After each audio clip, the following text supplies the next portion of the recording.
Rewasoft, exceeding excellence. Since 2014. Nepal कुनै बेला पदमार्गका लागि विश्वकै उत्कृष्ट गन्तव्यहरूमा पर्ने गर्थ्यो। पूर्व पश्चिम सबैतिर 101 नाम चलेका रुटहरू थिए।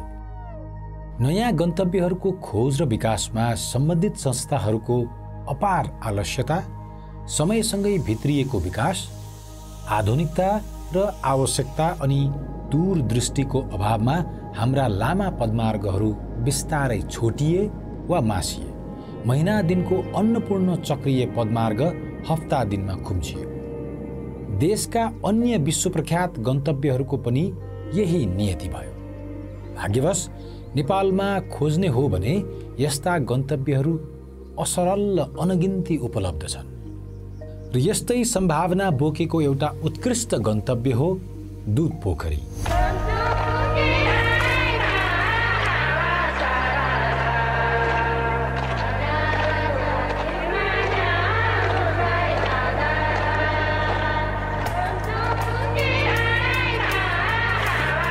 कुनै बेलाको लोकप्रिय रोयल ट्रेकका अवशेषहरूबाट सुरु भई नेपालका भूमिपुत्र गुरुङहरूको पुर्खाहरूले आदिम कालमा आफ्नो थाथलो बसाउँदै गर्दा चालेका पाइलाहरू पछ्याउँदै हामी कास्कीबाट लमजुङ हुँदै मनाङ निस्किन्छौँ।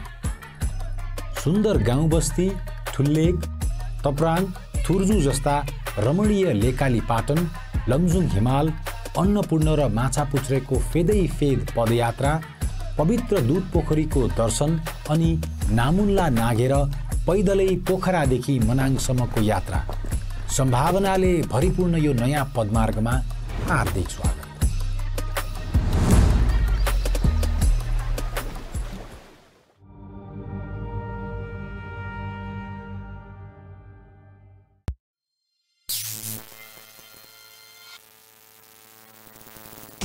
घुमन्ते, the amazing travelers. अघिल्लो श्रृङ्खलामा पोखराबाट पदयात्रा सुरु गरेर हाम्रो टोली कुनै बेलाको लोकप्रिय पदमार्ग रोयल ट्रेक पछ्याउँदै अघि बढ्छौँ। पहिलो दिन हाँडी खोला बास बसेर भोलिपल्ट सुन्दर गुरुङ गाउँ गिलुङ पुग्छौँ। गिलुङ बसाइमा गाउँ घुमघाम सँगसँगै यहाँको इतिहास, संस्कृति, रहनसहन र सत्कार अनुभव गरेर आगामी दिनका योजनाहरूबारे जानकारी बटुल्छौँ। पदयात्रा त्यसपछि पस गाउँतिर सोझिन्छ, तर त्यो अघि भोजेमा मिठो खाना खान्छौँ। भोजेबाट ठाडै उकालो उक्लेर ऐतिहासिक 2 कोट भ्रमणपछि पस गाउँ पुग्छौँ। गाउँमै हाम्रो यात्राको आधा टोली पनि साँझपख आइपुग्नुहुन्छ। पस गाउँ र यस वरपरको सेरोफेरोमा केही समय बिताएर हामी पदयात्रा पुनः सुचारू गर्छौँ। अब झन्डै हप्ता दिनका लागि हामी गाउँ बस्तीबाट टाढिँदै थियौँ।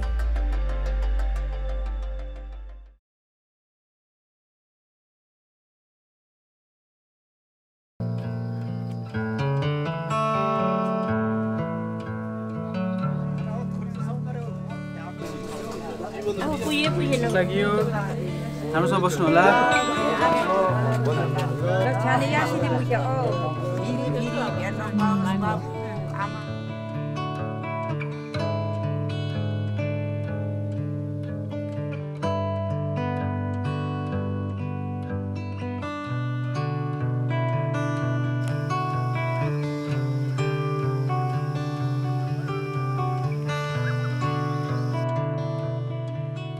गुरुङहरूको परम्परा अनुसार के हुन्छ भने अंसारी भाइ जो दाजुभाइ छुट्टिएपछि मूल घरभन्दा माथि गएर बस्ने त्यो चलन भएको कारण सिङ्दी चाहिँ तलभन्दा माथि भएर धेरै फैलिएको कारण त्यो छ है त। बाटोमा बौद्ध दाइले पस गाउँको नामाकरण बारे अर्को कहानी सुनाउनु भयो।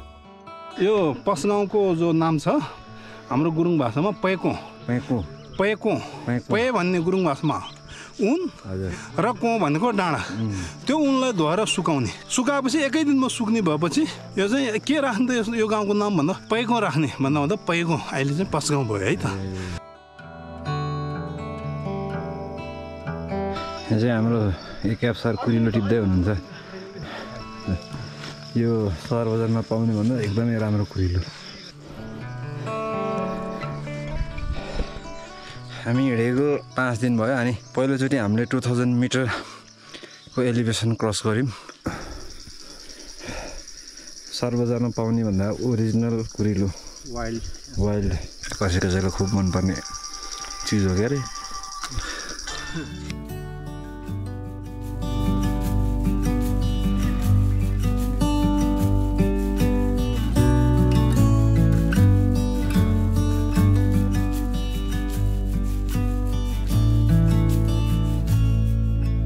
डाँडाहरूको टपमा चाहिँ भ्यू टावर भन्दा नि यस्तै मान्छे बसेर हेर्न मिल्ने प्रोपर ठाउँहरू बनाइदिएको चाहिँ राम्रो यो चाहिँ हाम्रो पस्गाउँले दाजुभाइले चाहिँ पूजा गर्ने ठाउँ र यहाँ चाहिँ एकदम घुम्न लायक ठाउँ छ भ्यूहरू सबै एकदम क्लियर देखिन्छ पोखरासम्म देखिन्छ यताउता सिङदी यता जताततै देखिने ठाउँ छ र माथि लेकसम्म हिमालसम्म देखिने ठाउँ छ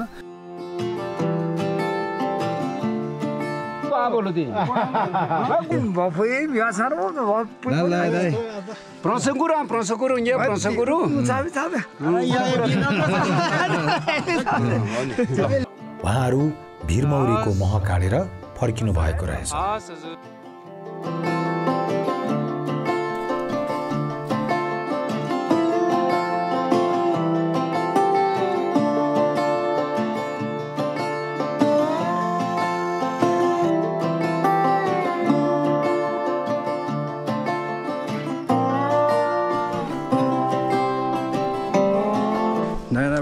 ठाडो उकालो झन्डै सकियो त्यसपछि त्यो तेर्सो ओह्रालो उकालो गर्दै बिस्तारै अघि बढेको 1 घन्टा अलि बढी भयो दिनको अब 12 पनि बज्न लाग्यो अब चाहिँ एकदम भोक लाग्न थालेको छ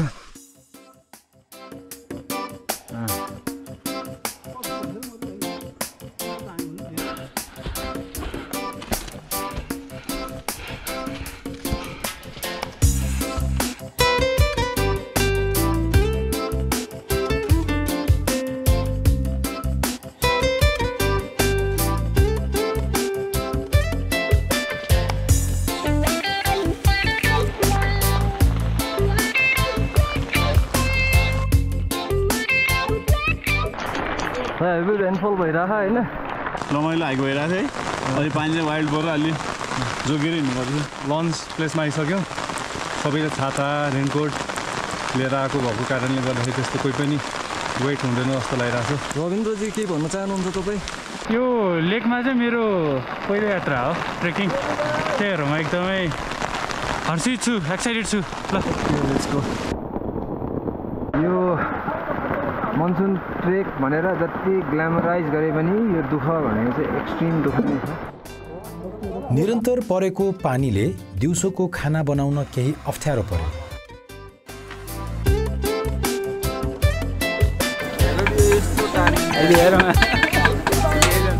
ठिक्क खाने बेला भने पानी रोकिएर घाम लाग्यो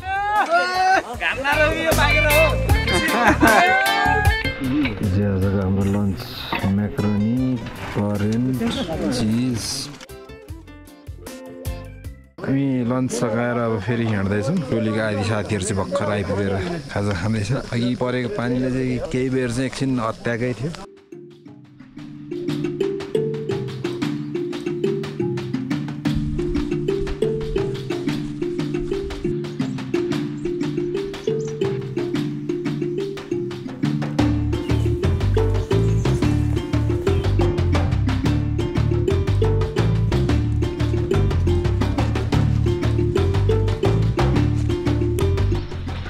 सिनेमेटिक ग्लुमी फरेस्ट हिँड्दैछौँ हामी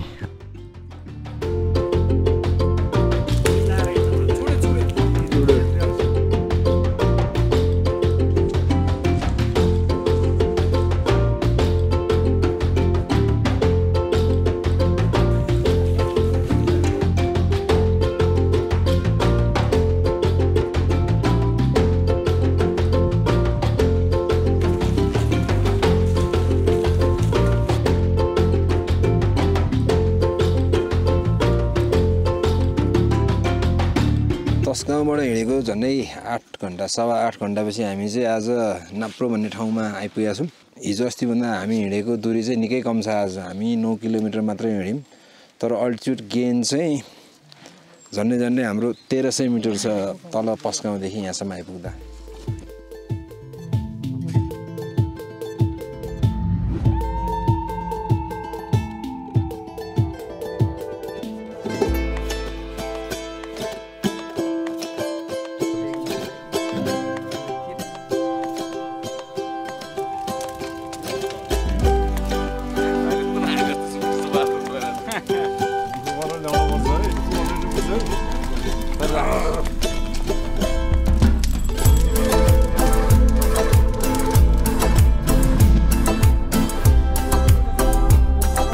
आज हाम्रो क्याम्पिङको पहिलो दिन थियो। खाना निकै मिठो भयो। ल आज चाहिँ हामी खर्कमा आएर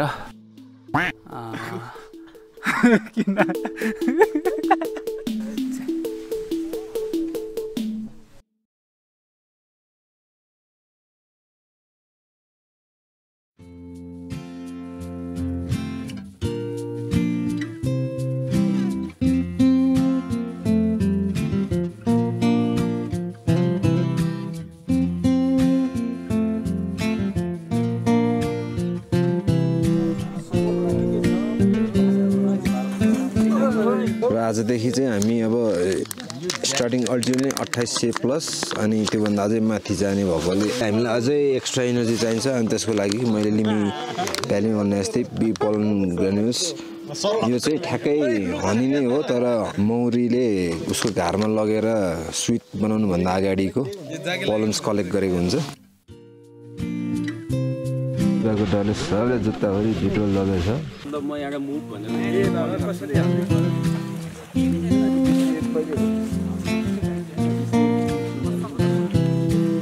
आजको दिन चाहिँ अलिकति हायर एलिभेसन हाई अल्टिट्युड जोनमा हाम्रो ट्रेक हुने भएकोले सकेसम्म हामी 1-2 वटा हाम्रो इयर्स अफ एक्सपिरियन्स अनुसार ट्रेकिङ टिप्स पनि सेयर गर्दै जान्छौँ।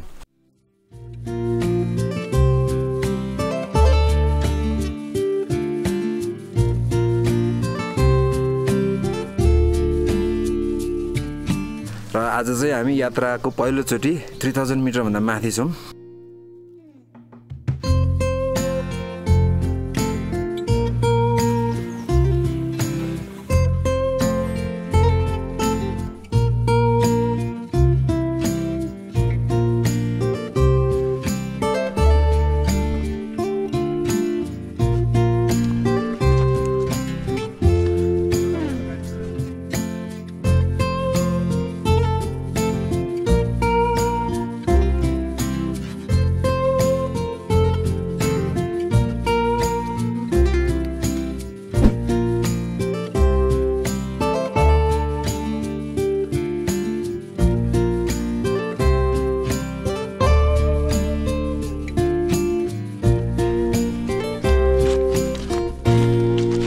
हामीले लास्ट टाइम गुराँस टिप्नु हुँदैन भन्दा पनि मेन चाहिँ गुराँसको यसरी हाँगा नभास्नुहोस् भन्ने मेसेज थियो। कारण चाहिँ कस्तो हुन्छ भने गुराँस फुल्दाखेरि यो गुराँस मरेपछि फेरि ठ्याक्क यसैको पछाडि अर्को पालुवा कोपिला लाग्न सुरु हुन्छ अनि अर्को साल फुल्ने गुराँस पनि त्यही हो। त्यो भएकोले गर्दाखेरि तपाईँले यो हाँगा भास्ने बित्तिकै अर्को साल चाहिँ उसले फेरि नयाँ प्रोसेस गरेर रिजेनेरेट गर्नुपर्छ। त्यसले गर्दा चाहिँ गुराँस फुल्न अभियसली अलिकति कम भएर जान्छ।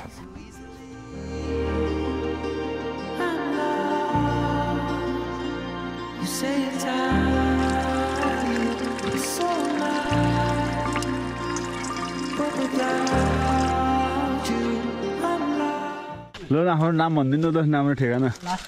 मेरो मोहन सुनुवार रानीसाप। यो मिसमा गयो कटिङ। रिदम राई उदयपुर गाईघाट। रुपेश कर्दी बस्गाउँ। राजेश सुनुवार बसन्तपुर रानीसाप। है हाम्रो दाजुहरू साथीभाइ सबैजना हाम्रो फर्स्ट ट्रिप रमाइलो भइरह होला है। उकालो ओह्रालो दुःख सुख ल है त ब्रदरहरू हाँस्दै खेल्दै रमाइलो गर्दै जाउँ।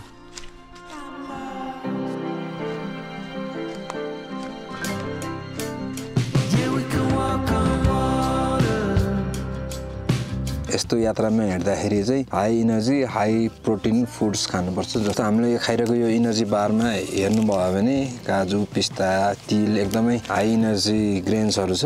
फेरि हामीले आज लन्च पनि खाएको छैनौँ।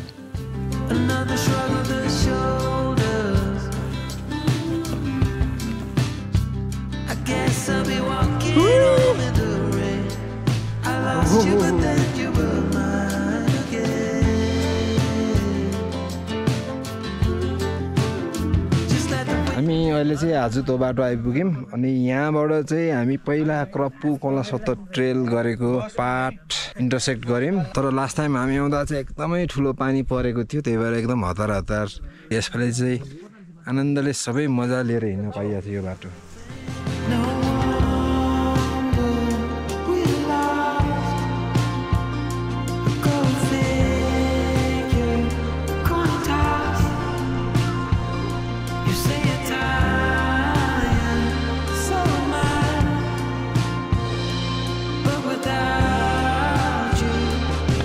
अहिले हामी दिउँसोको 1:42 मा चाहिँ यो तप्राङ भन्ने ठाउँ आइपुग्यौँ। हामी लास्ट टाइम कर्पु कोला सोतर ट्रेल गर्दाखेरि चाहिँ यो ठाउँमा एकदमै पानी परेकोले बाटो त्यता भए पनि सेल्टर लिने यो धर्मशाला छिरेको थियौँ अनि यो इभन यो धर्मशालै पुरै पानीमा डुबेको थियो। हेलो सब हाम्रो ग्याङ चाहिँ आएर पार्टी चलिरहेको छ हामीलाई है। हजुर लो है भाइ लो आउनु लो खाना खानुस् तपाईँ अब मेरो प्यारो भाइ पुरो मिठो बनाएर अब आउन थाल्न बाँकी है। तप्राङ वा तप्रोको धर्मशाला वरपरको खर्क पस गाउँलेले भोग चलन गर्दै आएका छन्। परको सानो खोल्सा पारीको खर्कमा चाहिँ 12 बिसे वा 5 गाउँको साझा गाई गोठ राख्ने चलन थियो। यहाँ साउने संक्रान्तिमा भेडीगोठ र गाईगोठ मिलेर फ्रेकै वा छुट्टिने भात खाने प्रचलन थियो। खिरलाई चाहिने दुध, दही, मही गाईगोठको जिम्मा हुन्थ्यो।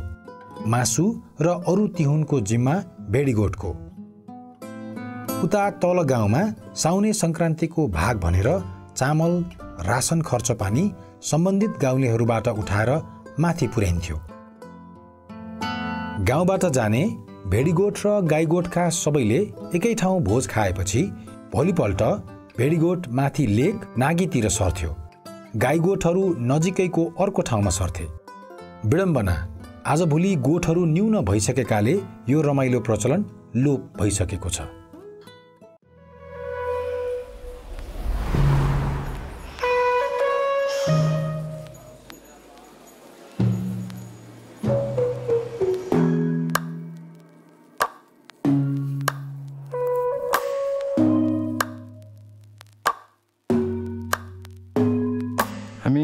तप्राङको हाम्रो लन्च पॉइन्टबाट हिँड्यौँ। अब चाहिँ हामी एकदम फ्यामिलीको बाटो हिँड्दैछौँ। फरक यति छ, हामी हिँड्दा चाहिँ यहाँ खोला थियो, अहिले चाहिँ अब असार मनसुन खासै सुरु हुन भइसकेकाले पुरै सुकेको रहेछ। यो चाहिँ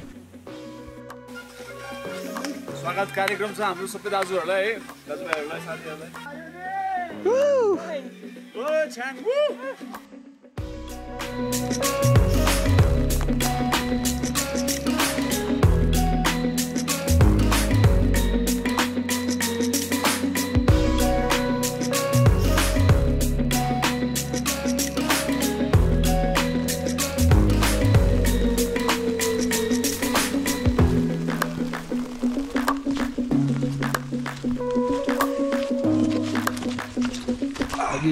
चौरो पछिको दोबाटो अनि तप्राङ पुगेपछि साँच्चै एउटा कुरा भन्नै बिर्सेँ।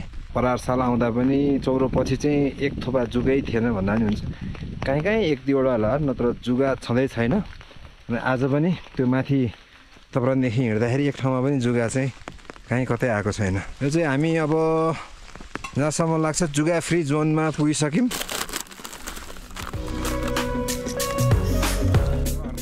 अब बोलो भेगन आइटम सब बोल्यो है, बुझ्यो? ओके, यस।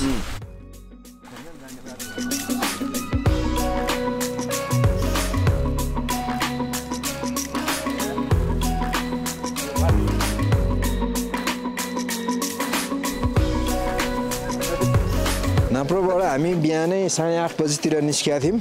आजको हाम्रो क्याम्प साइट कोबारा आइपुग्दा चाहिँ झन्डै 6 नै बज्यो। रहौँ अनि रहौँ पछिको जुन हाम्रो पहिला हिँडेको बाटो बाटोहरूमा चाहिँ फुलेको वाइल्ड फ्लावर्स प्लस हाम्रो अलिकति एरेन्जमेन्टको प्रब्लमले गर्दा धेरै टाइम लगाएर यो ठाउँ आइपुग्यौँ। त्यस्तै 9-10 किलोमिटरभन्दा बढी हामी आज हिँडेको छैनौँ। अनि यो हाई एल्टिट्युडमा जाँदाखेरि फेरि अर्को एउटा सानो टिप्स भनौँ तपाईँहरूलाई, यो अवस्थामा यो उचाइमा यात्रा गर्दै हुनुहुन्छ भने चाहिँ तपाईँको शरीरलाई पर्याप्त आराम चाहिन्छ। त्यही भएकोले गर्दाखेरि अब हामी भोलि जहाँसम्म लाग्छ 4000 मिटरभन्दा माथि जान्छौँ। त्यो हुने बित्तिकै आजको यहाँको एक रातको सुताइले हाम्रो शरीरलाई धेरै मद्दत पुऱ्याउँछ। त्योभन्दा पनि अझै माथि जाने अथवा लगातार माथि जाने पर्ने छ भने एक्लोमेटाइजेसन गर्नु झन् अत्यन्त जरुरी छ। र अब मलाई चाहिँ हामी चाहिँ पहिला हिँडेको अनुभवले गर्दा पनि आजको यहाँको एक रातको बसाइले भोलि 4000 मिटर चढ्न धेरै नै सहज हुनेवाला छ हामीलाई।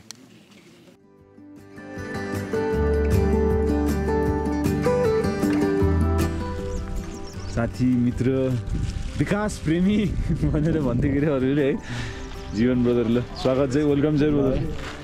Thank you. कोबाराबाट कोला सोथर खासै टाढा नभए पनि त्यहाँ जाने बाटो केही अप्ठ्यारो थियो। भुजुङको भेडीगोठ यही बाटो आउने रहेछ।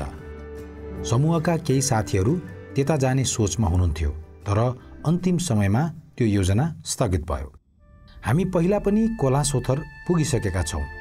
गुरुङहरूको सांस्कृतिक, ऐतिहासिक र सामाजिक हिसाबले निकै महत्त्वपूर्ण सम्पदा हो कोलासोथर। कोलासोथरमा अहिले सोथर भनेर चाहिँ थर भन्ने त्यहाँ मिसियो, तर त्यो थर होइन। कोल सो प्रे ठौँ, प्रे भनेको पाटो, एक पाटो, दुई पाटो, तीन पाटो। त्यो प्रेलाई चाहिँ ले थर भन्न थाल्यो। के कोलर त केही न भन्छ, कोला भनेको मन। सबैको चाहिँ चित्त बुझेर त्यहाँ चाहिँ नि क्रमशाही खे सोङ्ग्रु, क्याप्साई खे क्यादे, टुए खे रोक्या। क्रमशाहीको चाहिँ पुर्खा सोङ्ग्रु, क्याप्साईको चाहिँ पुर्खा क्यादे, टुको चाहिँ पुर्खा रोक्याले, तीन पुर्खाले तीन ठाउँ बसाल्यो। त्यस भएर चाहिँ तिब्रे घिब्रे सोम्रे, कोल सोम्रे ठौँ, पछि थर भन्न थाल्यो। वंशावलीमा लेखेको छ त्यो कुरा। मुलुक त बसाल्यो, तर त्यहाँ थो खोज्दा थो पाइएन। थो भनेको नेतृत्व, नेतृत्व भनेको राजा। सन्पो भनेको न्याय निसाब गर्ने, मन्त्री खोज्दा मन्त्री पाइएन। थर्पा भएपछि थर्पा, एउटाले बोलाएको बैठकमा अर्को जाँदैन, अर्कोले बोलाएकोमा अर्को जाँदैन। अराजकता भयो। त्यही कारणले बाध्य भएर क्याल्बोरुजु राजा घले राजालाई ल्याएर थो बनायो, राजा बनायो। लेम्कोलाई ल्याएर चाहिँ सन्पो बनायो, मन्त्री बनायो। अनि क्रमशाही खे सोग्रु, क्याप्साई खे क्यादे, टुए खे रोकेले खोला चुजी भनेको खोलामा बस्ती बसाल्यो क्याल्बोरुजुले, र लेम्कोले चाहिँ खोलालाई व्यवस्थित गरे। अब जगदी खान चाहजेको लसर्काबाट बढ्दै आएका थिए। अनि त्यसपछि अब खोलामा चाहिँ ठुलो गुरुङको राज्य छ भन्ने कुरो थाहा पायो। लडेर जित्न सकिँदैन, कस्तो छ त्यो ठाउँ, तिनको बल कस्तो छ। कूटनीतिपूर्ण ढङ्गले जनतालाई हातले जनताले चाहिँ जगदी खान शाहीको पक्षमा गए। त्यसपछि काशी लमजुका विभिन्न ठाउँमा गाउँ बसाली, खोला विस्थापित भयो।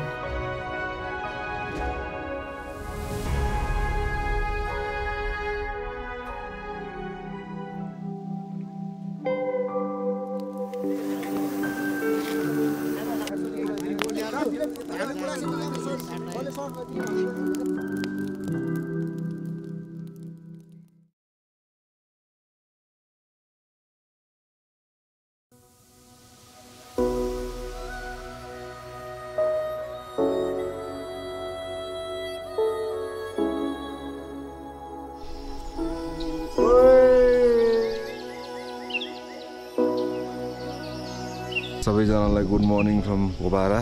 आज बिहान चाहिँ एकदमै वन्डरफुल मर्निङ भएको छ। हाम्रो पछाडि माछापुच्छ्रेको सानो खण्ड देखिया छ, यताबाट घाम निस्किँदैछ। बिहान उठ्दा हामीले मजाले हिमाल देखेको फर्स्ट डे पनि हो।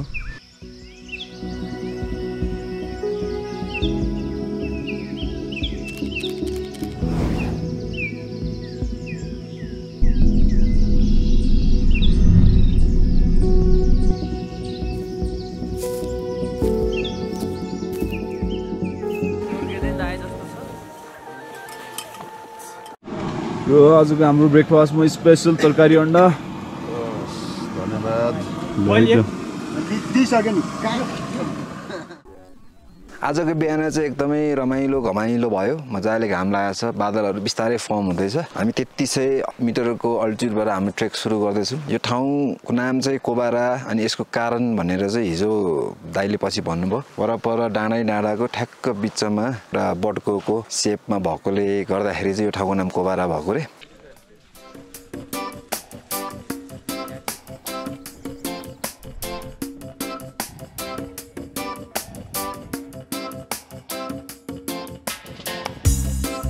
कोबाराबाट लैब्र जाने बाटो ठाडै उकालो थियो। उचाइ र भिरालो बाटोले हिँड्न सबैलाई सकस भइरहेको थियो। हामी अहिले चाहिँ 3600 मिटरभन्दा माथि आइसक्यौँ।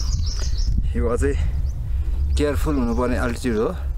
अब हाम्रो यो ट्रिपमा एउटा समस्या चाहिँ के भयो भन्दाखेरि, हामीले पहिला भने जस्तो हामी पहिला आउँदा चाहिँ असारको मध्य अन्त्यतिर थियो। त्यही भएकोले धेरै ठाउँमा चाहिँ मूल फुटिसकेकोले खानेपानीको समस्या थिएन। यसपालि चाहिँ अब मलाई जहाँसम्म लाग्छ यो पनि मूलै हो, तर यहाँको पानी निकै धमिलो छ। त्यस्तो धेरै ठाउँमा भएको छ, हामीले सधैँ पानी देख्ने ठाउँमा पनि पानी थिएन। अनि यही भन्दै गर्दा चाहिँ अर्को हाई एल्टिट्युड बस्ने हाई एल्टिट्युड ट्रेकिङको एउटा टिप्स एकदमै इम्पोर्टेन्ट चिज भनेको चाहिँ सकेसम्म अल टाइम्स आफूलाई चाहिँ हाइड्रेटेड राख्नु हो। यो हाई एल्टिट्युडमा अक्सिजनको लेभल कम भएकोले गर्दाखेरि डिहाइड्रेसन एकदमै बढी हुन्छ अनि त्यसले गर्दा झन् चाँडो त्यो सिकनेसले तपाईँलाई कमजोर बनाउने साह्रो बनाउने हुन सक्छ।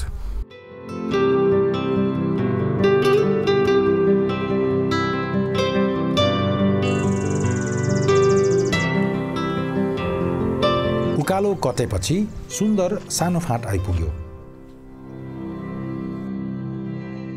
धपक्क वनफुलले ढाकेको त्यो चौरमा आराम गर्दा थकानलाई राम्रो ओखती भयो।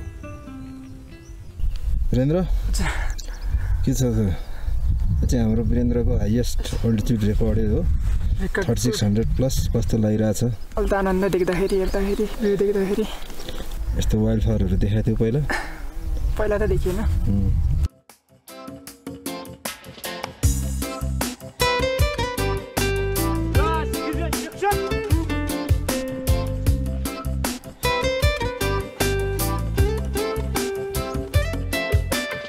हामी चाहिँ झन्डै अहिले 3800 मिटरको हाइटमा आइपुग्यौँ। हामी अहिले यो लैब्राको ठ्याक्क फेदमा छौँ। यो हाइटमा चाहिँ थोरै भए पनि यो सेतो गुराँस चिमालहरू चाहिँ बाँकी छ अनि त्यसले एउटा पर्फेक्ट हामीले अहिलेसम्म नभेटेको कम्बिनेसन हामीले भेट्न पाएको छौँ। वाइल्ड फ्लावर्सहरू सँगसँगै गुराँस पनि एकैचोटि देख्न पायौँ यसपालि चाहिँ।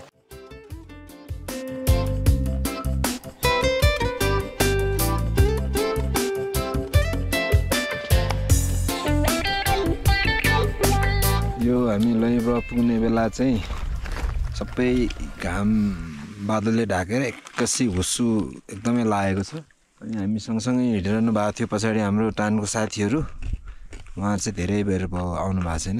मेन स्ट्रिम नभएको ट्रेलहरूको समस्या भनेको चाहिँ ट्रेल पनि क्लियर हुन्न अनि यो हुस्सु लाग्थ्यो भने चाहिँ यहीँको त्यहीँ पनि देखिन्न। अहिले चाहिँ समस्या त्यही भइरहेछ।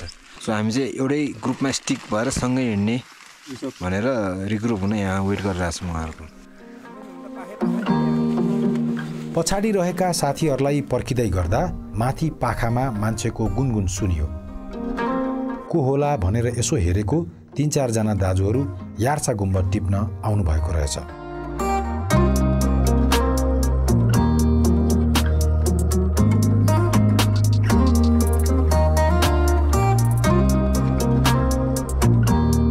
लागेछ हामीलाई लैब्रा आइपुग्न। पहिला खोला सत्तरबाट सिधै उकालो चढेर चाहिँ हामी लैब्रा आएको यहाँ तलको पाखामा बिसाएको थियौँ अनि त्यहाँबाट चाहिँ यो अगाडि यहाँ भएको एउटा गोड छ त्यसबाट चाहिँ लेफ्ट उकालो लगाएर हामी तिउन्चे तालतिर लगाएको थियौँ।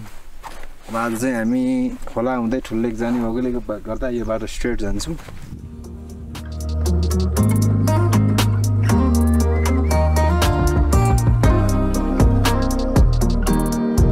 लैब्राबाट खोलातिर ओह्रालो झर्दा निकै बाक्लो चिमाल र गुराँसको जङ्गल पर्थ्यो। प्राय सबै गुराँसका फूलहरू फुलेर ओइलाइसकेका थिए।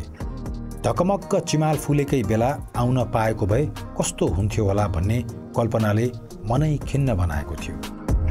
यही कुरा मनमा खेलाउँदै हिँडिरहँदा अकस्मात एउटा दृश्यले हाम्रो ध्यान तान्यो।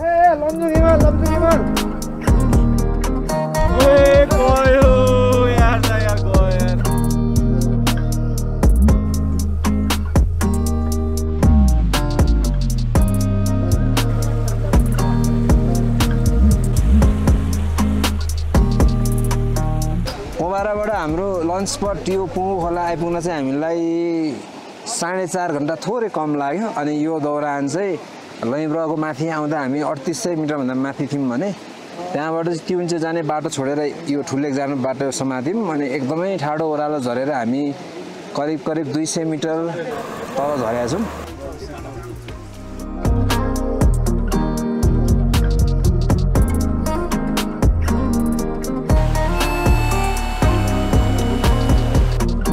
खोलामा खाना खाएपछि उकालो थियो।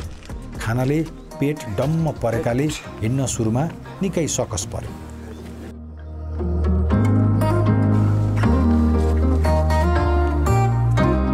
उचाइ बढ्दै जाँदा केही बोटहरूमा चिमालहरू फुलेको भेटायौँ।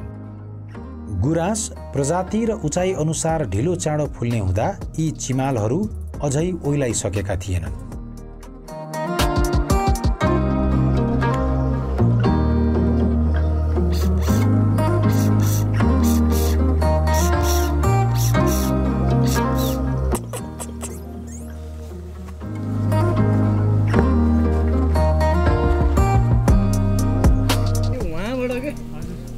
उता परसम्म आँखल नदेख्छ थियो कि यतालाई होइन पछि चाहिँ यो भूकम्प आएपछि यसको चाहिँ भुइँ हुन्छ नि हल्लियो चर्कियो खुस्कियो अनि सानो भयो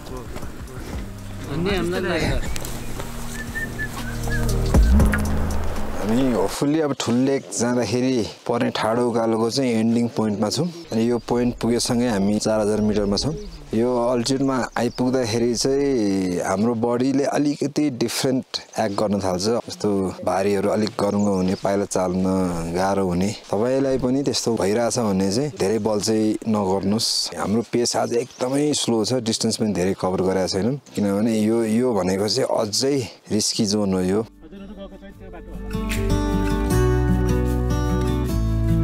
मिठो झर्ना रहेछ अगाडि झर्ना त दामी रहेछ है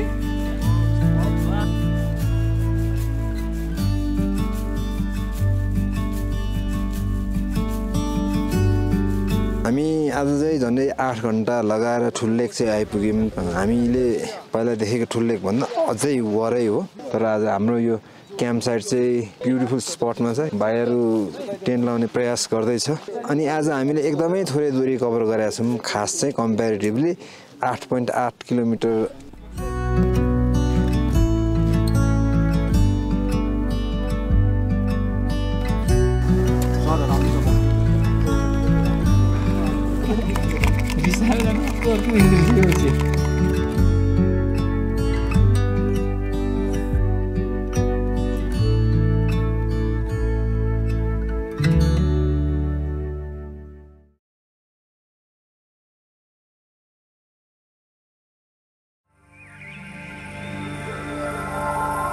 बिहान उठ्ने बित्तिकै मौसम खुलेकाले हामी ठुल्लेकतिर उक्लियौँ हाम्रो क्याम्पदेखि त्यहाँ पुग्न करिब 20-25 मिनट लाग्थ्यो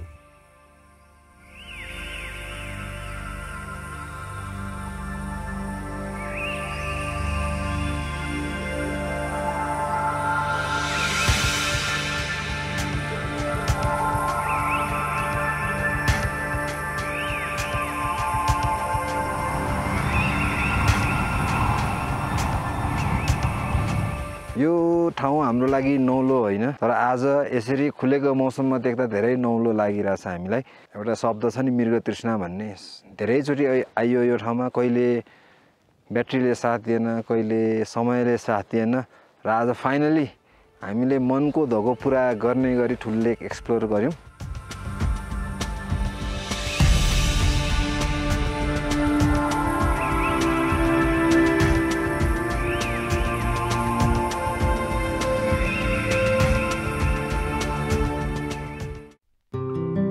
गुरुङहरूको परम्परागत पेशा पशुपालन भएकाले पहिला खर्कहरूको विशेष महत्त्व हुन्थ्यो त्यही कारण चरन खर्कका लागि धेरै विवाद झगडा पनि हुने गर्थे कास्की जिल्लामा पर्ने भए पनि यहाँ घलेगाउँ र लमजुङका भेडीगोठ बस्छन् निकै पहिले यो क्षेत्रको सीमा विषयमा सिक्लेसी र लमजुङ्गेहरूको मुद्दा मामिला पर्यो सरकारी पक्षबाट दुवैलाई तर्क प्रमाण प्रस्तुत गर्न लगाइयो दुवै पक्षले आआफ्नो प्रमाणहरू प्रस्तुत गरे तर सिक्लेसीले ठुल्लेक माथिको सुक्खा खोला भनेर देखाए घलेगाउँको नेतृत्वमा रहेको लमजुङ्गे टोलीले 12 बजे खोला भने यो खोला बिहान सुक्ने र घाम चर्केपछि हिमालको हिउँ पग्लेर अपराह्नतिर फेरि बग्न थाल्थ्यो प्रमाण जाँचबुझ गर्ने टोली आएको बेला ठिक्क खोला बगिरहेको पाएपछि फैसला लमजुङ्गेको पक्षमा भयो र लमजुङ हिमालको जरालाई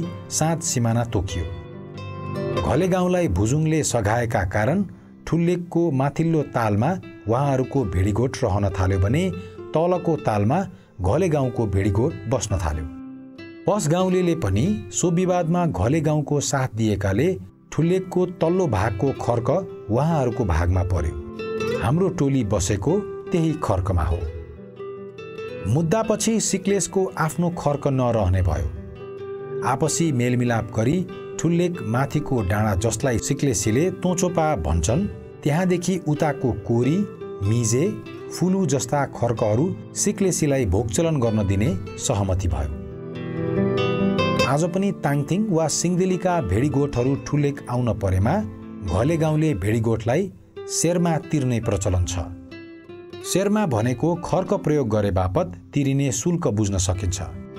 शेर्मा बापत पैसा भन्दा पनि प्राय साँडे भेडा, रक्सी, अन्न जस्ता जिन्सी दिने गरिन्छ।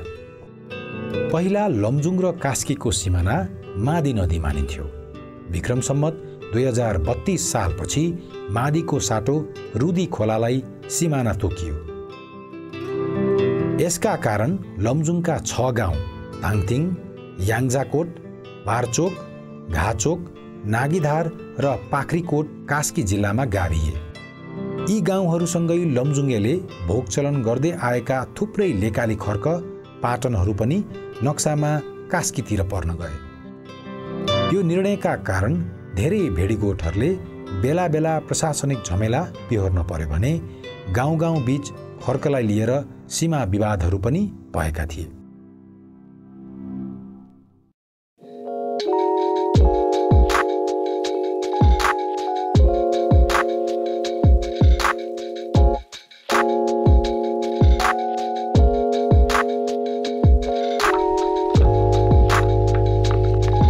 देखि केही बेरको उकालो पछि वरपरको भूगोल बिस्तारै फेरियो।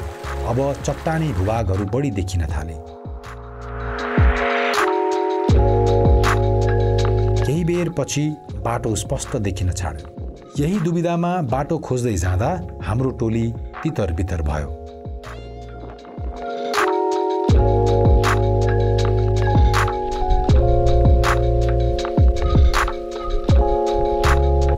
हाम्रो क्याम्पबाट झन्डै 2.5 घन्टाको हिँडाइपछि हामी चाहिँ अहिले चिम्रे देउराली आइपुग्यौँ। यसको हाइट चाहिँ अलिकति मेरो घडीमा चाहिँ इन्ट्रेस्टिङ देखिएको छ, 4444 मिटर।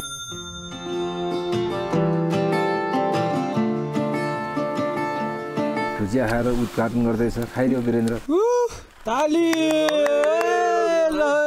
मोटुको है 400 मिटरको मान्छेले आज 4000 मिटरको पास सफलतापूर्वक क्रस गर्यो।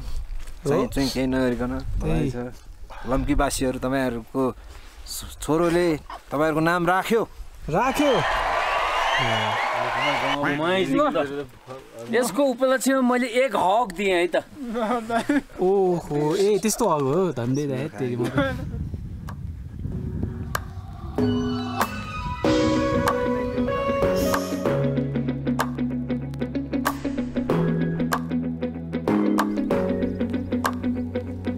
हामी अहिले हिँडिरहेको बाटो चाहिँ ठ्याक्कै पहिला मेम पोखरी जाँदा हिँडेकै जस्तो थियो परसम्म। तर यहाँनिर आइपुगेपछि अलिकति कुराहरू बद्लियो। ठुलो पहराको ठ्याक्क कापमा चाहिँ आइसहरूको राम्रो लेयर छ। सानोतिनो ग्लेसियर जस्तै नै देखिन्छ यो तलसम्म। यस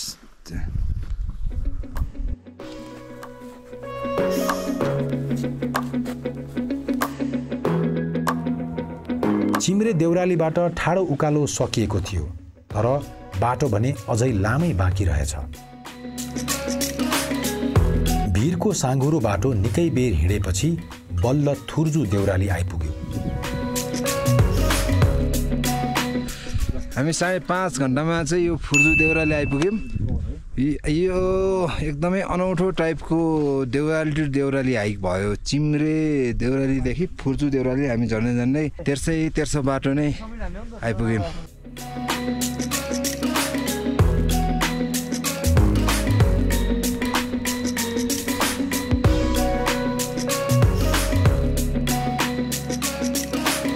थुर्जु देउराली पुगेपछि फेरि ठाडो ओह्रालो सुरु भयो। बाटैभरि फुलेका सुनपातीले पाखा सेताम्मे देखिन्थे।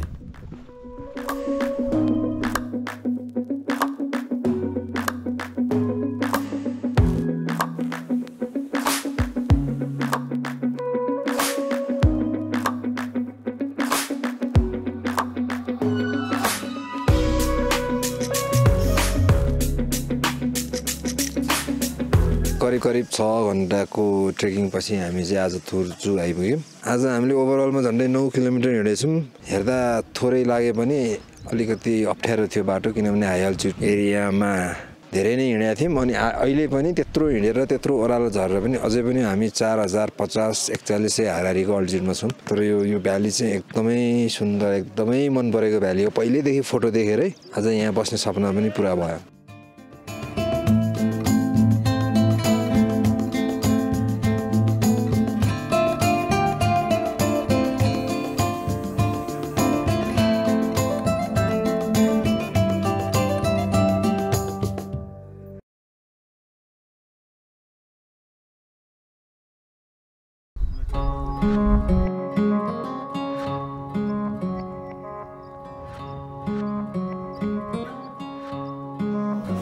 मर्सिडी गाउँपालिका चाहिँ लमजुङ जिल्लाको उत्तरी भागमा पर्छ। यो भूगोलको हिसाबले अत्यन्तै ठुलो छ। झन्डै लमजुङ जिल्लाको 1/3 भूगोल चाहिँ समेट्छ यो गाउँपालिकाले र यो गाउँपालिकामा थुप्रै त्यस्तो ठुल्ठुला लेकहरू खर्कहरू थुप्रै पर्यटकीय स्थलहरू रहेको छ। धेरै सुन्दर झरनाहरू, तातोपानीको कुण्ड, मर्स्याङ्दी, न्यादी, खुदी लगायतका थुप्रै नदीहरू। अनि उच्च भूभागमा चाहिँ केही तालहरू पनि छ। बारा पोखरी भन्छौँ हामी, त्यस्तै ठुलनागी ताल। यता चाहिँ मनाङ र कास्कीको बोर्डर साइडमा दुध पोखरी लगायतका यता चाहिँ वडा नम्बर 1 घनपोखरामा तलिङ्गे पोखरी भनेको छ। यसरी थुप्रै तालहरू पनि छ यो गाउँपालिकामा। मर्सिडी गाउँपालिका चाहिँ राष्ट्रिय विभूतिहरूको पालिकाको रूपमा पनि हामी चिन्न सक्छौँ।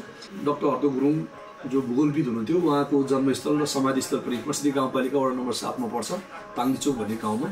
त्यस्तै राष्ट्रकवि माधव प्रसाद घिमिरेको पालिकाको रूपमा पनि हामी यसलाई लिन्छौँ। उहाँको जन्म मर्सिडी गाउँपालिका वडा नम्बर 6 पुस्तुङ बाहुनडाँडामा भएको। राष्ट्रिय विभूति सरदार भक्ति थापाको जन्मस्थल मर्सिडी गाउँपालिका वडा नम्बर 3 ढगैबेसी। यी सबै ठाउँहरूलाई एउटा पर्यटकीय गन्तव्यको रूपमा हामी विकास गर्न खोजिरहेका छौँ। यता बारा पोखरी, ठुलनागी ताल, तलिङ्गे पोखरी अनि यता मनाङ र काशीसँग जोडिएको सिमानामा हाम्रो दुध पोखरी पनि रहेको छ।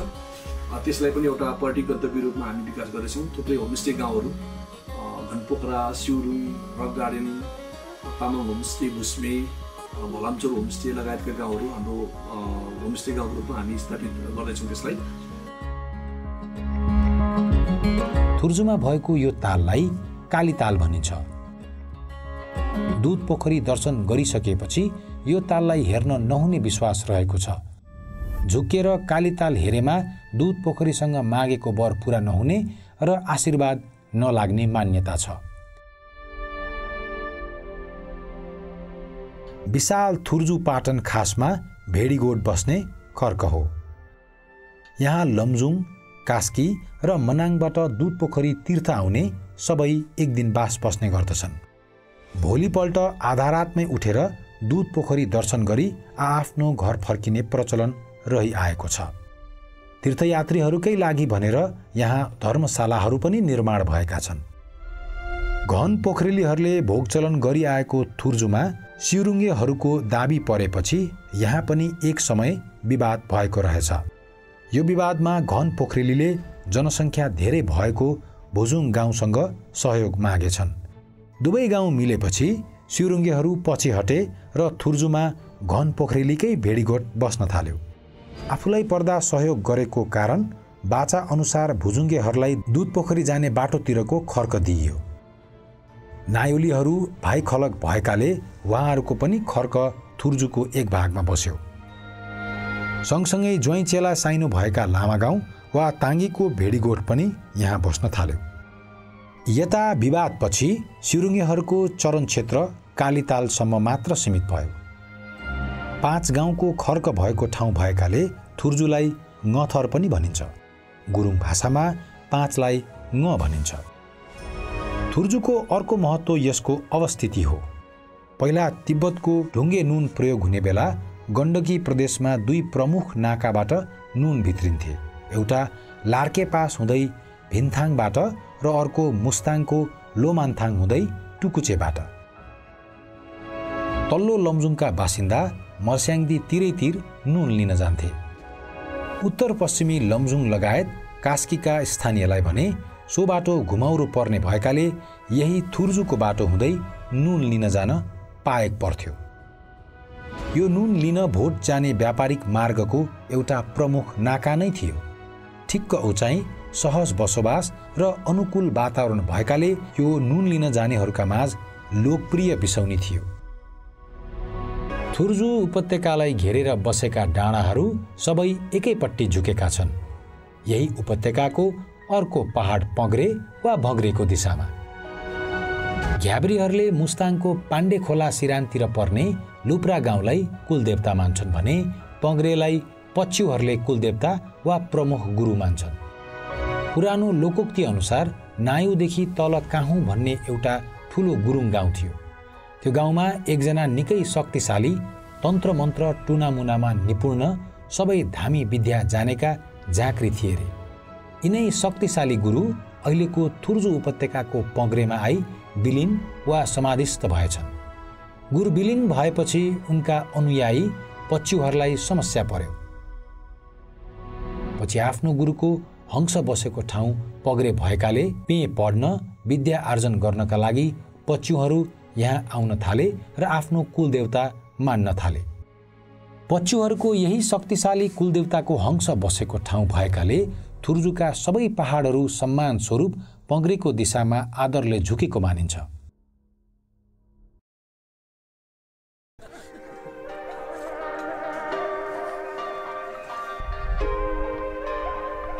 थुर्जु विशाल मैदानी उपत्यका भएकाले त्यहाँ हाम्रो फुटबल खेल्ने योजना थियो।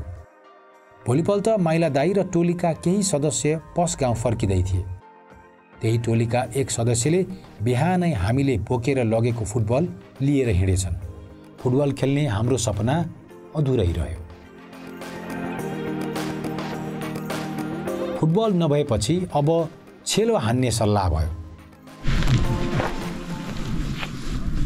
ठेलो फाल कार्यक्रम दर्शकहरू मेरोबाट 500 रुपियाँ, दाइकोबाट कति रुपियाँ थप्यो? 500। टोटल कति भयो? 1505 50 अनि एउटा भेडाको खुट्टा। ल खेल्नु हाने बापत 550 पुरस्कार है। ल वा हुटिङ चाहियो, हुटिङ हुटिङ ल। बौद्ध दाइले छेलो कसरी हान्ने देखाउनु भयो।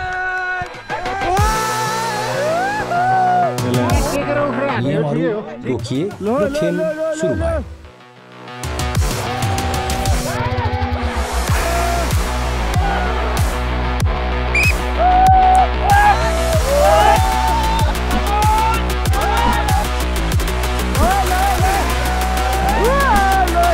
सुरुमा सबैले छेलो हान्ने मौका पाए।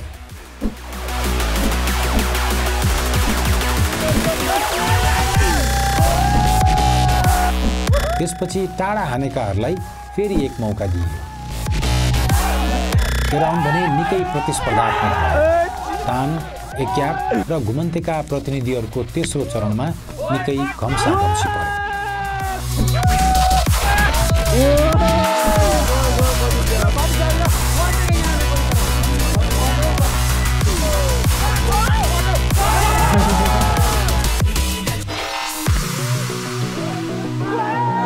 अन्ततः एक्यापका रामजी र घुमन्तेबाट मनिष मध्ये कसको टाढा स्पष्ट नछुटिएपछि खेल टाई ब्रेकरमा पुग्यो।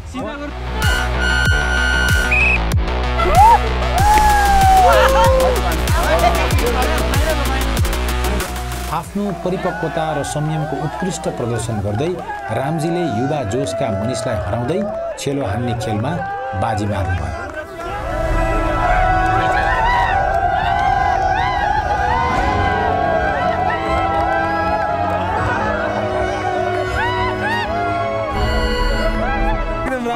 उचाल्यो धोको थियो, अब के गर्ने यार।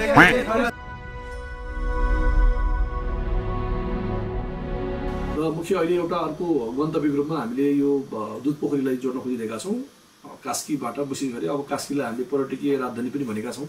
त्यहाँबाट थुप्रै पर्यटकहरूलाई एउटा चाहिँ अत्यन्तै राम्रो पर्यटकीय रूपमा त्यो विकास गर्दैछौँ।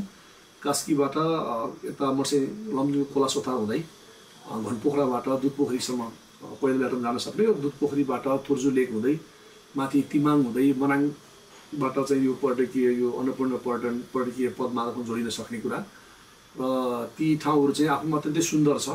त्यहाँबाट आउने पर्यटकहरूलाई दुध पोखरीसम्म हामी लैसकेपछि दुध पोखरीबाट हामी फेरि मर्सेङतर्फ ल्याउनको लागि त्यहाँबाट थुर्जु लेक हुँदै यो सिउरुङ होमस्टे गाउँ, यता घनपोखरा होमस्टे गाउँ, उतापट्टि तागरिङबाट उपोलो तागरिङ हुँदै छापा मित्राबाट यसरी मर्सिदी गाउँपालिका र यो मनाङ जाने पर्यटक रूटसँग कनेक्ट हुने गरी यसको विकासको लागि पनि हामी लागिरहेका छौँ।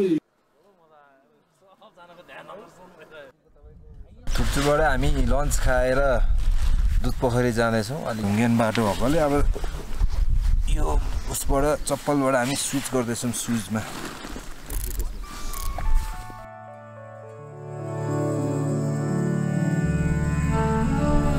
दुधपोखरी जाँदा बाटोमा पर्ने यो बाङ्गे खोला हो। नागबेली आकारमा बग्ने यो खोलालाई हामीले भने राम्रोसँग देख्न पाएनौँ। बाङ्गे खोलाको बारे एउटा रमाइलो किम्वदन्ती छ। धेरै पहिला एकजना जोगी दुधपोखरी दर्शन गर्न आए। पोखरीमा ध्यान र पूजा सकेर तल फर्किने बेला उनले आफ्नो लट्ठी माथि नै छोडी पठाएछन्। दुधपोखरी दर्शन गर्दा कुनै सामान छुटेमा फर्केर लिन जान हुन्न भन्ने मान्यता छ। आफू माथि फर्केर जान नमिल्ने भएपछि जोगीले आफ्नो शक्ति मार्फत लट्ठीलाई नागमा परिवर्तन गरेर दुधपोखरीबाट तल बगाएछन् र सोही नाग झरेको बाटो बाङ्गे खोला बग्न थालेको जनविश्वास रहेछ।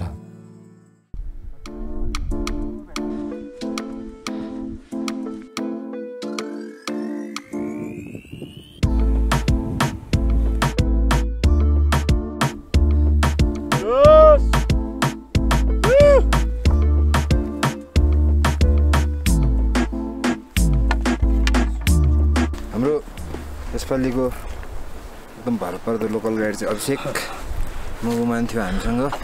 कतिचोटि आयो अभिषेक दुधपोखरी?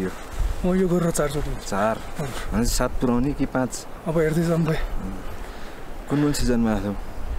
म प्री विन्टर अनि यस्तै मनसुनको बेला। अब यो चाहिँ नयाँ सिजन भयो मेरोलाई। ए यसमा जनै पूर्णिमाको बेला चाहिँ आएको थियो? त्यसमा चाहिँ 3 चोटि भयो जनै पूर्णिमा, अनि यो गरेर चाहिँ 4 चोटि। अभिषेकग्राफी होइन? यस। हाम्रो भिडियोमा तपाईँहरूले हिउँ परेको दुधपोखरीको फुटेज देख्नुभयो भने त्यो पनि अभिषेक है।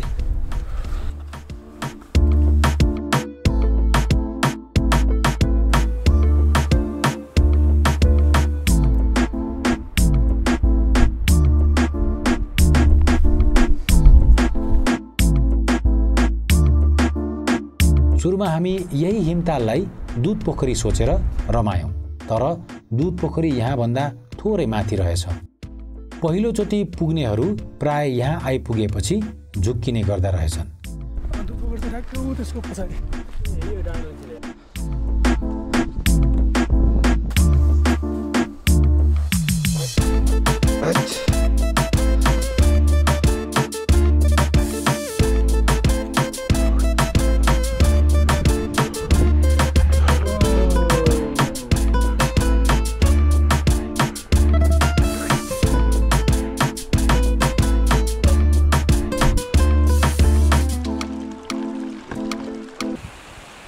थुर्चुबाट करिब 2.5 घन्टामा हामी दुधपोखरी फाइनली आइपुग्यौँ। यो चाहिँ हाम्रो पुरै यात्राको ट्रेलको अल्टिमेट डेस्टिनेसन। त्यहाँबाट यहाँसम्मको दूरी चाहिँ त्यस्तै 3.8 किलोमिटर रहेछ। सेप पनि परबाट हेर्दा चाहिँ ठ्याक्कै नेपालको झन्डा अलिकति 2 भागमा बाँडिएको लामो आकारको वरपर पुरै हिमालले ढाकिएको एकदम सुन्दर छ है।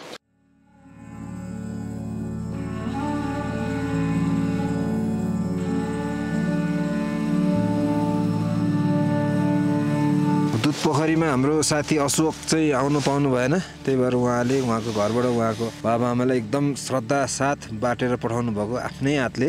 धुप चाहिँ हामी बाटेर आज दुधपोखरीको पूजा गर्दैछौँ।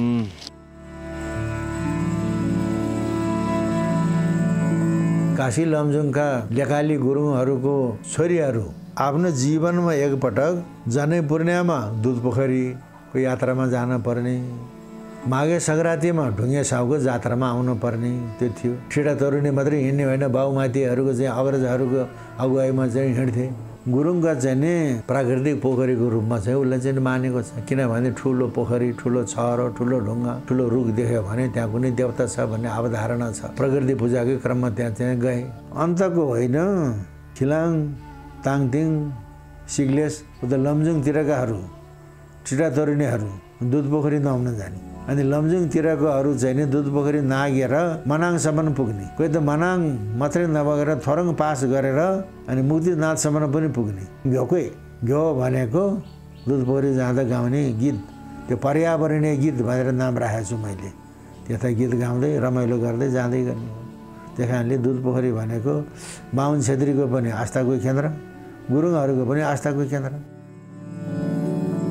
यहाँ लमजुङ, कास्की, मनाङ लगायत अन्य विभिन्न ठाउँबाट तीर्थालुहरू आउने गर्दछन्, जसमा गुरुङहरूको बाहुल्य पाइन्छ। आजभोलि केही कम भए पनि पहिला पहिला दुधपोखरी जात्राको रौनक बेग्लै हुन्थ्यो। गाउँ गाउँबाट मैमेरीमै दौतरीहरू भेला भएर जाने चलन थियो। थुर्जुका भेडीगोठहरू पनि आफ्नो गाउँलेहरूलाई बास बस्ने ठाउँ पुर्याउन निकै लामो बनाउने गरिन्थ्यो। भेडीगोठमा गाउँलेहरू आइपुगेपछि बाजागाजा बजाएर नाचगान गर्ने, रमाइलो गर्ने गरिन्थ्यो।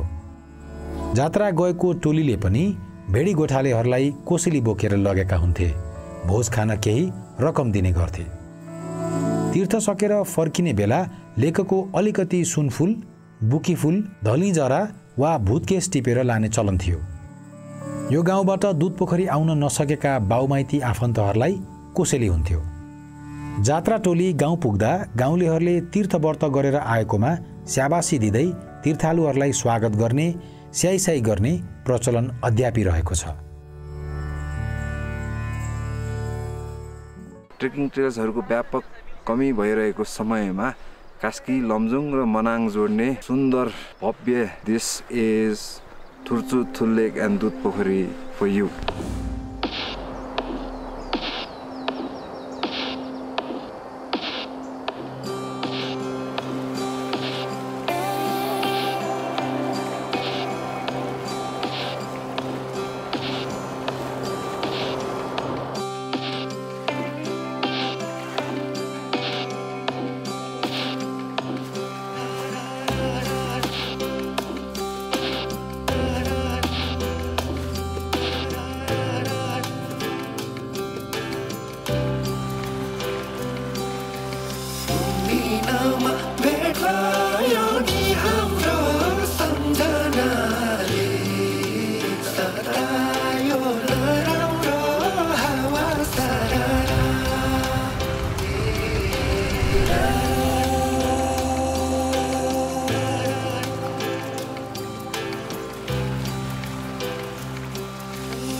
उहाँले चाहिँ ओम गङ्गे गङ्गे गङ्गे गङ्गे जय गङ्गे गङ्गे गङ्गे जय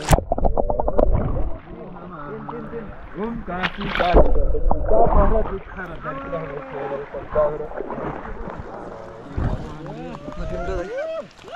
ल यसो है वार्म अप सम गर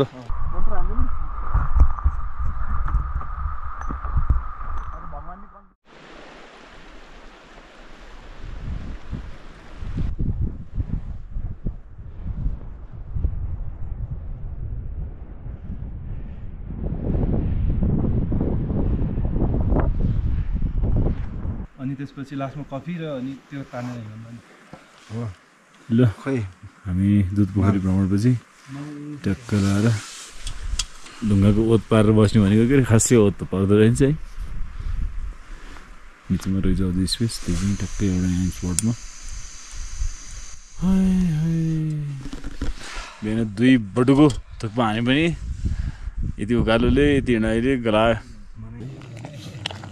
पोखरीमा दुध चिया ट्याक्क लाएर गरम गरम चाय ल है अब पालो चाहिँ दाल मखनी यो चाहिँ बहुत मेहनत गरेर बनाएको छौँ हामीले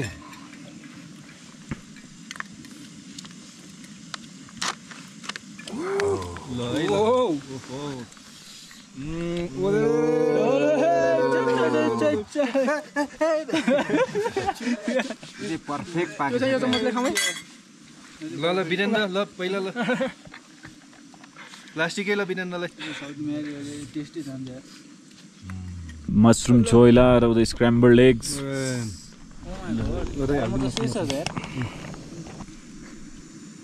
कसरी चाहिँ 5 मिनट भाषण रहेछ भन्ने कुरा बुझ्यो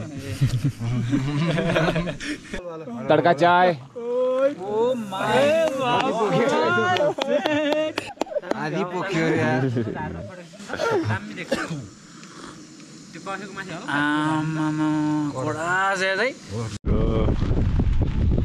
मिठो कफी खाएर बसिएको थियो जादु धेरै थरीका हुन्छन् हातको कला यताउता तर सबै चाहिँ आँखासँग रिलेटेड हुन्छ आज म आँखा चिम्म गरेर जादु अनुभव गराउँदैछु हाम्रो भाइ रविन्द्रलाई ल आँखा चिम्म गर हेर्न आँखा नखोला खोल्न पाइँदैन म स्योर गर्छु कि उनले आँखा बन्द ल ठिक छ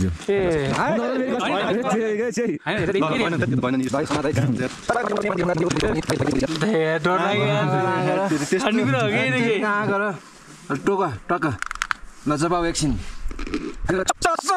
कस्तो लाग्यो भन आँप खाए जस्तो लागेन मिठो दुध चिया पछि अब चाहिँ हामी लानु लाग्यो दुध पोखरीबाट तलतर कति बजी हाम्रो 6 बज्यो 1 घन्टा त्यो लाग्नु तल पुग्दा है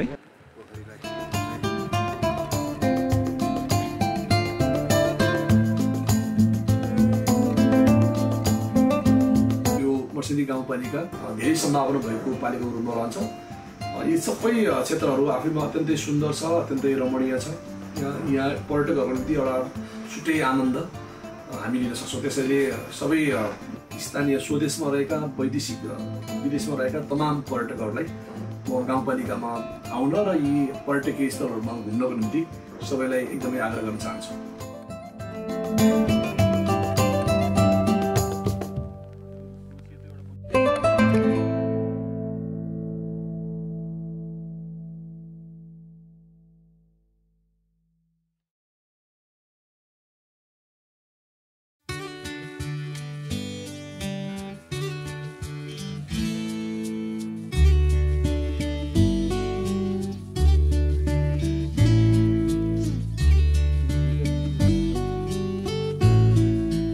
हाम्रो यात्राभरिको सबैभन्दा ठुलो खड्गो नामुनला झन्डै 5300 मिटरको यो पास चाहिँ आज हामी 4057-58 मिटरबाट चढेर क्रस गर्दैछौँ त्यो भनेको झन्डै हामीले 1200-1250 मिटर क्रस गर्नु छ भाग्यवश अहिलेसम्म यत्रो ठुलो टोली भए पनि कसैलाई त्यस्तो साह्रो बिरामी परेको छैन आज पछि चाहिँ कसैलाई केही हुन सक्छ तर अब दुध पोखरीसँग प्रार्थना छ कसैलाई केही नहोस्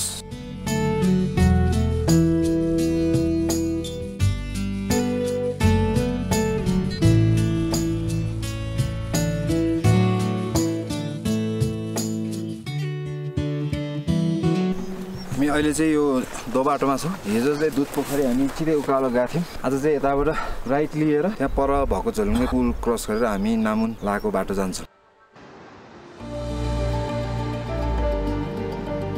यो झोलुङ्गे पुल तरेसँगै हामी मनाङ जिल्ला प्रवेश गरेका थियौँ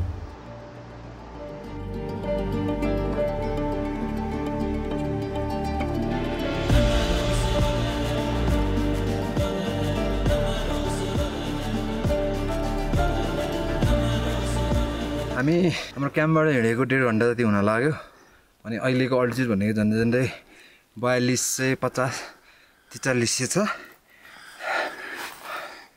अनि यो चाहिँ हाम्रो महाभारत एकदमै ठाडो उकालो छ प्लस एकदम च्यालेन्जिङ अल्टिट्युडमा यति क्लाइम्बमै हामीले 200-300 मिटर गेन गर्छौँ होला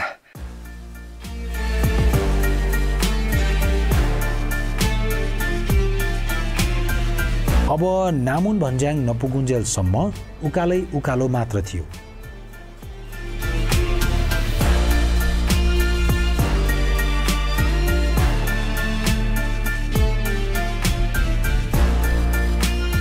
हामीलाई यो उकालो काट्नलाई 40-45 मिनट पनि लागेन होला हेर्दा त्यस्तो ठाडो भए पनि घुमाउरो बाटोले थोरै सहज बनायो अनि गुड जब बाइ आवर सरदार अभिषेक उसको कारण चाहिँ हामी एकचोटि पनि नबिसाइ यो ठाडै उकालो क्रस गऱ्यौँ त्यो हो क्या हाई अल्टिट्युडमा हिँड्ने स्पिड इज त्यो थाक्दै नथाक्ने न तिर्खा लाग्ने पानी पनि खानु परेन नि होइन खरायोले किन हार्यो र कछुवाले किन जित्यो भन्दाखेरि यो पासको वाला रुट थियो खरायो छिटो जाँदाखेरि फुस्कियो र कछुवा चाहिँ टुकुन टुकुन जाँदाखेरि बास लावामे खाजा अरू चाहिँ हाम्रो खाप्से छ है खुट्टेको मकै पनि छ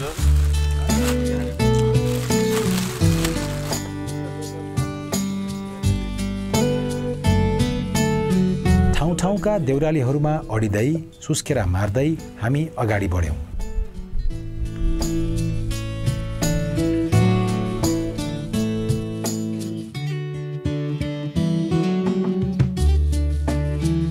ठाडो उकालोपछि बेला बेला भेटिने तेर्पाया बाटोहरूले पनि यात्रामा केही राहत दिन्थे बढ्दो उचाइसँगै हाम्रो वरपरको भूभाग लगभग वनस्पतिविहीन थिए उजाड ढुङ्गेन बाटोहरूमा ठाउँ ठाउँमा हिउँको बाटो पार गर्नु पर्थ्यो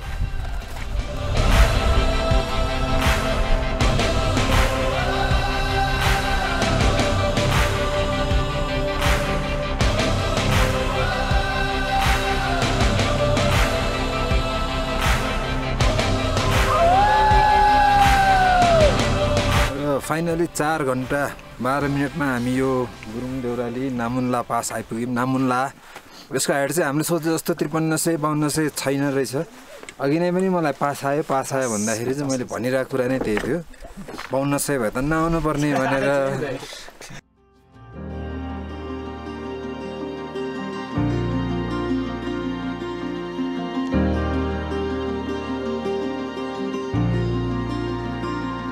एकदमै इजी छ नआत्तिनु है एकदम राम्रो ट्रेल छ है त्यति पनि जान्छु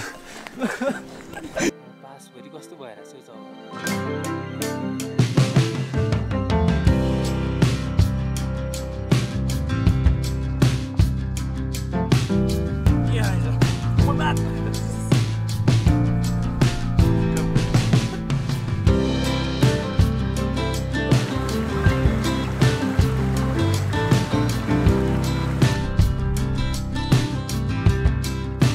यो चाहिँ डाफे खर्क हो हाम्रो खास सल्लाह यहीँ बास बस्ने थियो तर टोली ठुलो भएको र सूचना आदान प्रदानमा भएको गडबडीका कारण हामी तिमाङ नै झर्न बाध्य भयौँ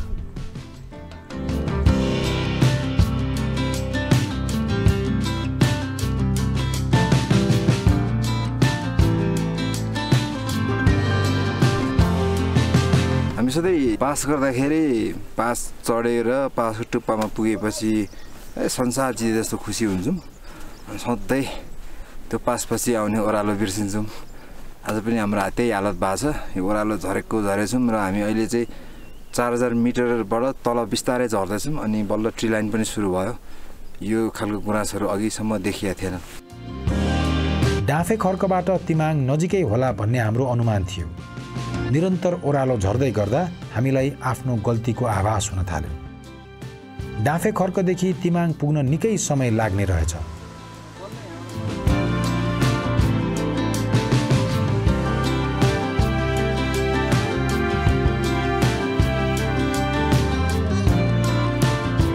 करिब 10 दिनको लामो हिँडाइपछि हाम्रो पोखरादेखि मनाङसम्मको यात्रा यहीँ सकिएको छ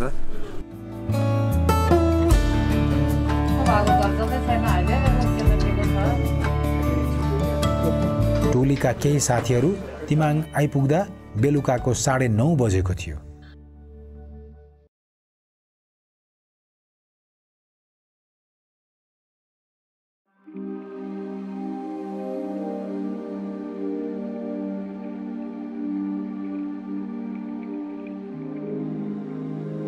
सबैजनालाई गुड मर्निङ फ्रम तिमाङ। हामी चाहिँ अब तिमाङको आमा समूहले खाजा बनाउनु भएको छ अरे, त्यही खाजा खान जाँदैछौँ।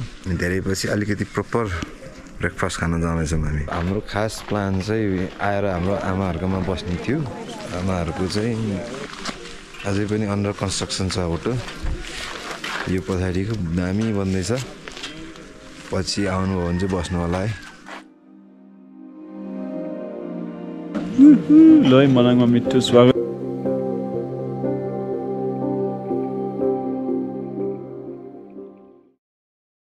यो चाहिँ रोयल गोर्खा कम दुधपोखरी ट्रेलको विकास गर्ने चाहिँ हाम्रो चाहिँ घुमन्ती परिवारका सबै दाजुभाइलाई म धेरै धेरै धन्यवाद दिन चाहन्छु। यो दुधपोखरी ट्रेलको पछाडि हाम्रो गिलुङको जीवन भाइ पनि जोडिएकै छ। उसको एउटा सपना थियो दुधपोखरी ट्रेललाई सफल पार्ने। आज त्यस कामको सुरुवात भएको छ। त्यस कारणले चाहिँ तपाईँहरू सबैलाई म यो दुधपोखरी ट्रेलको उत्तरोत्तर प्रगति र विकासको शुभकामना दिन चाहन्छु।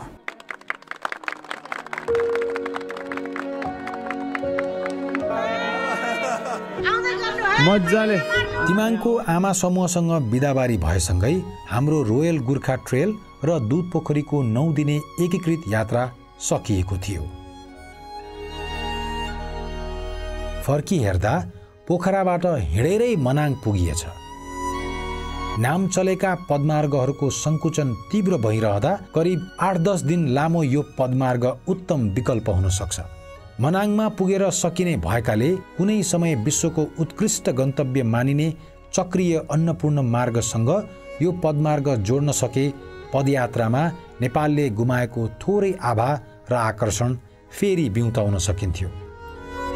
मौलिक गुरुङ गाउँहरू हुँदै सुन्दर पाटन, खर्क र देउराली पार गर्दा बेग्लै आनन्दको अनुभूति भयो।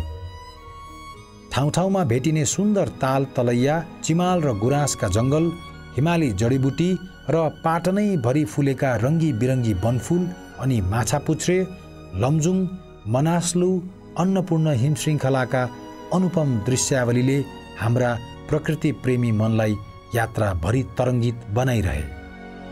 प्राकृतिक सुन्दरतासँगै यो पदमार्गमा इतिहास, भूगोल, संस्कृति, समाज र जीवनका रोचक पक्षहरू जोडिएका छन्। गुरुङ पुर्खाहरूको विगत, वर्तमान अनि क्रमशः मासिँदै गएका भेडीगोठ यो यात्राका थप विशेषताहरू हुन्। पोखरादेखि मास्तिरको पुरानो रोयल पदमार्गका अवशेषहरू पछ्याउँदै जाँदा यसको लोकप्रियता एक समय किन चुलिएको थियो स्पष्ट बुझ्न पाइयो। सायद यसको वर्तमान अवस्था भविष्यका लागि राम्रो सिकाइ हुन सक्छ। नेपालकै पहिलो दिगो पर्यटकीय पदमार्ग परीक्षण पश्चात सफलतापूर्वक सञ्चालन भएको कुनै बेलाको जल्दो बल्दो पदमार्गमा आज चिल्लो कालो सडक त छ, तर त्यो चहल पहल, त्यो रौनक र व्यापार छैन। हँसिला पर्यटकहरूको लर्को छैन। खाली सडक र चकमन्न गाउँ बस्तीले अदूरदर्शी नीतिलाई निशब्द गिज्याए झैँ लाग्छ। यसपालिको यात्रा पोखराबाटै सुरु गर्नुको प्रमुख कारण यही अर्धमृत पदमार्गमा थोरै भए पनि जीवन सञ्चार गर्ने सानो चेष्टा हो। उत्तरतिर हिमालयका श्रृङ्खला, तलपट्टि पोखरा लेखनाथका 7 ताल अनि शान्त गाउँघर रनबन। पदमार्ग नाश भए पनि यो क्षेत्रको पर्यटकीय सम्भावना भाग्यवश अझै पूर्णत निमित्यान्न भइसकेको छैन। विकासको नाममा हुने अव्यवस्थित, अवैज्ञानिक र कुरूप निर्माण कार्यहरू बेलैमा रोक्न सके यो ठाउँलाई पुनः बिउताउन सकिएला। नत्र सहर बन्ने अन्ध प्रतिस्पर्धाले थोरै बचेको आश पनि तुहिएर जानेछ। यो हाम्रो अहिलेसम्मकै ठुलो टोली भएको यात्रा थियो, जसमा कुल 35 सदस्य थिए र यो हाम्रो सबैभन्दा धेरै संस्थाहरूसँगको सहकार्य पनि थियो। कोलासोथर गाउँपालिकाको प्रमुख आयोजनामा हामीसँग मर्स्याङ्दी गाउँपालिका र पोखरा उपमहानगरपालिका पनि जोडिनुभयो। यसका साथै अन्नपूर्ण संरक्षण क्षेत्र, पर्यटन व्यवसायीहरूको छाता संगठन टान र स्थानीयहरू पनि यात्रा टोलीमा सामेल हुनुहुन्थ्यो। पर्यटकीय गन्तव्य विकास, अनुगमन र प्रवर्धनमा प्रत्यक्ष जिम्मेवार पक्षहरूको सहभागिताले यो पदमार्गको भविष्यबारे हामी उत्साहित छौँ। पस गाउँसम्म स्वयं उपस्थिति जनाई सहयात्रा गरिदिनुहुने गाउँपालिका प्रमुख र उहाँको टोली, पोखरादेखि जोडिनुभएका पर्यटनविद र जनप्रतिनिधिको टोलीप्रति कृतज्ञ छौँ।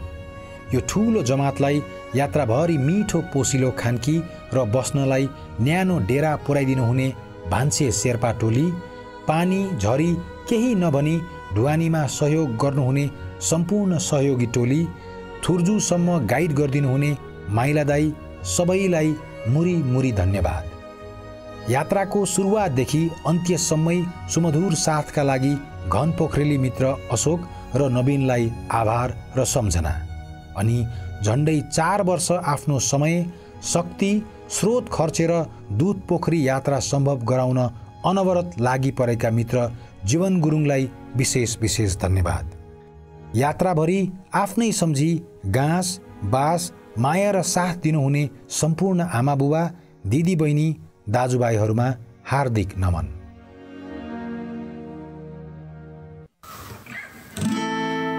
घुमन्ते हामी सबै घुमन्ते, नमस्ते नमस्ते सबैलाई नमस्ते।